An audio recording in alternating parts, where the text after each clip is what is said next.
জুলাইয়ের এক বুলেটেই শেষ 18 বছরের সাজানো সংসার। স্বামী শহীদ শরীফ মিঠুকে হারানোর বেদনা এখনও তাড়িয়ে বেড়াচ্ছে রোহিদুন সেজবাকে।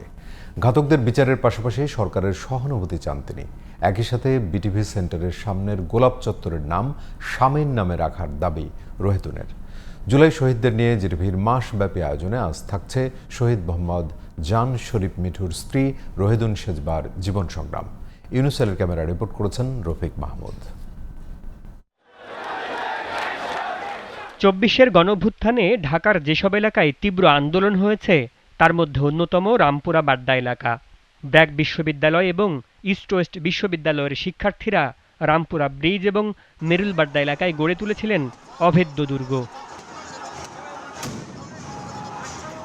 18 জুলাই ব্যবসা প্রতিষ্ঠান বন্ধ করে এইসব আন্দোলনকারীদের সুপেয় পানি দিয়ে নিরাপদেই বাসায় ফেরেন মোহাম্মদ জান শরীফ মিঠু। ইনশাল্লাহ আমার পক্ষ থেকে চেষ্টা করেছি ছাত্রদের কিছু করার জন্য। আপনারা আপনাদের অবস্থান থেকে পানি নাও। পরদিন একইভাবে পানি পৌঁছে দিলেও আর বাড়ি ফেরা হয়নি তার। পুলিশের গুলিতে জুলাই শহীদদের তালিকায় নাম লেখান মিঠু।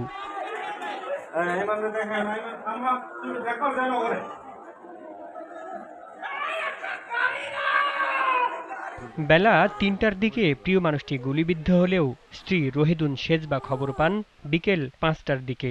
একমাত্র মেয়ে মাহাবি শরীফ জারাকে নিয়ে স্বামীর সন্ধানে বেরিয়ে পড়েন তিনি। সন্ধ্যা 6টার দিকে পৌঁছান বনশ্রীর অ্যাডভান্স হাসপাতালে। ততক্ষণে সব শেষ। স্ত্রী সন্তানের সামনে মিঠু তখন নিথর দেহ। লাল সবুজ পতাকা দিয়ে রাখা, জায়নামাজ দিয়ে ঢেকে রাখা, ওর মুখটা কিন্তু ওর পাটা আমি দেখে ফেলি।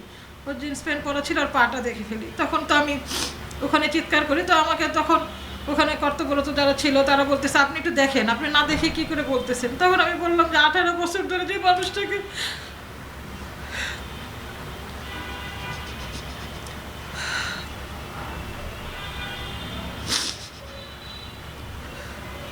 তখন আমার মেয়ে বলতেছে, মা বাবার কিছু হবে না। কিন্তু আমি তো বুঝছি যে আমার সেই মানুষটা তার নাই। প্রিয় মানুষটির মৃত্যুর পর পেরিয়ে গেছে 1 বছর।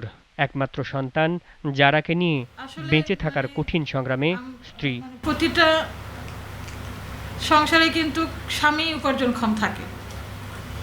তো সেই মানুষটা যখন চলে যায় তখন আসলে তো এটা তো আর রুটিন করা থাকে না যে আমি যখন থাকবো না তুমি এভাবে চলবা। তো তখন আমার আসলে এই জিনিসগুলো আমার একটু বেগ পেতে হয়েছে অনেক। যেহেতু আমি একা আমার মেয়েকে নিয়ে, আমার মেয়ে ঢাকাতে পড়াশোনা করে, তার পড়াশোনার খরচ সব কিছু মিলায়ে আমার বাবা মা আমাকে সাপোর্ট করে।